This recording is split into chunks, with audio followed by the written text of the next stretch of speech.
It's to India now, where the race to develop a vaccine against the virus has become embroiled in politics. With the world's third worst casualty rate in this pandemic, India's need is, of course, urgent. And that's led to claims about when a vaccine will be ready that some scientists say is not realistic. With more than 50,000 new COVID cases every day, India is rapidly approaching the 2 million mark. Yet, India has entered its Unlock 3 phase, easing restrictions further. The rising numbers and the threat of another serious lockdown has people worried. But Indian researchers are hard at work trying to find an answer in the form of a vaccine. Once a vaccine is here, things should improve. It would also give us consolation on many fronts. It's a reassuring thing. Things would be better, at least.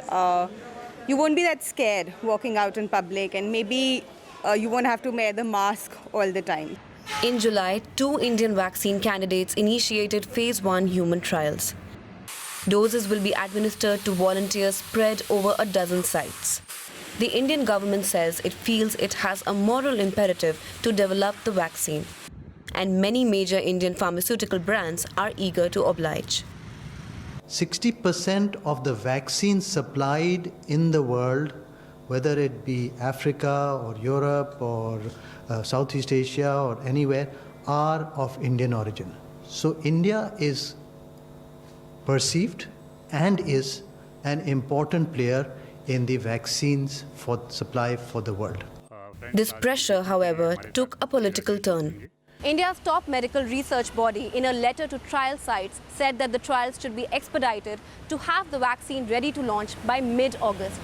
This raised serious concerns on whether these extraordinarily expedited trials will be safe and ethical.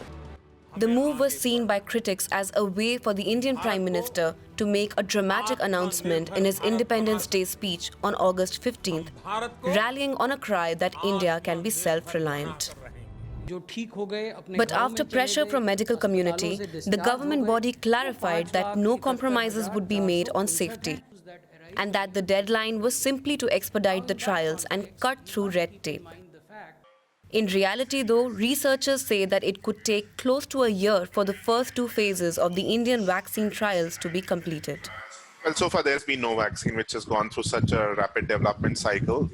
The earliest any vaccine is taken is at least a few years. I haven't heard of any vaccine candidate in any country which promises a 2-month R&D cycle and being ready for public use in 2 months. But with close to a fifth of the world's population, India is seen as crucial to test the efficacy of any COVID vaccine. The rapidly rising burden of the disease and the intent to be self-reliant raises the stakes even further. Let's get more on this now with DW's Nimisha Jaiswal in Delhi. Good day to you, Nimisha. Is India in a position to win the race for a COVID-19 vaccine? Well, Brian, even though there's no definitive way to truly remark on this, it definitely wants to. As we mentioned in the report, the Indian government, as well as the top medical research body, says that India has a moral duty to provide this vaccine to the world, or to at least help develop it, because of its massive manufacturing capacity as well as the massive research capacity over here in India. We also have the Prime Minister, through the course of this pandemic, emphasizing that India must be self-reliant.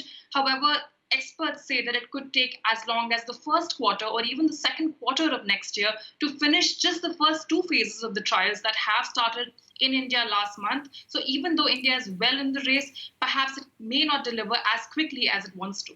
Okay, regardless of the deadline, the time, and whether India wins, will India in the future, when it comes to a final vaccine, be one of the main providers of that drug?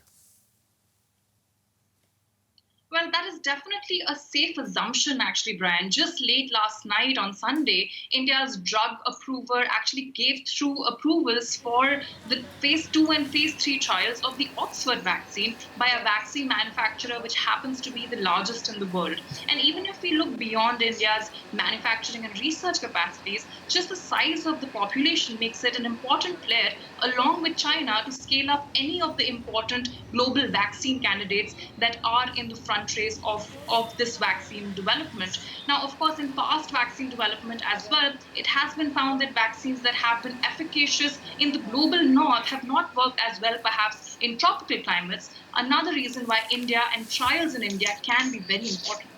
Okay, India, of course, is number 3 in casualties and fatalities right now. Nonetheless, it's decided to relax its pandemic guidelines. What's behind that? Well, the government in India, Brian, has continued through the course of this pandemic, and especially in what it calls its unlock phases, to emphasize that we will have to learn to live with the virus, that we cannot slow down the economy for any longer, and that we must forge on ahead as well as take precautions alongside. And even though the burden of the disease is rising rapidly in India, we are likely to cross the 2 million mark this week. India is also emphasizing on the fact that the recovery rate is very high. It's well above 65% already as of today. And in high-hit cities such as Delhi, it's actually above 75%. Mortality, on the other hand, is hovering a little over 2%. So this is what is making India believe that it can manage this pandemic. Nimisha, thanks so much for that from Delhi.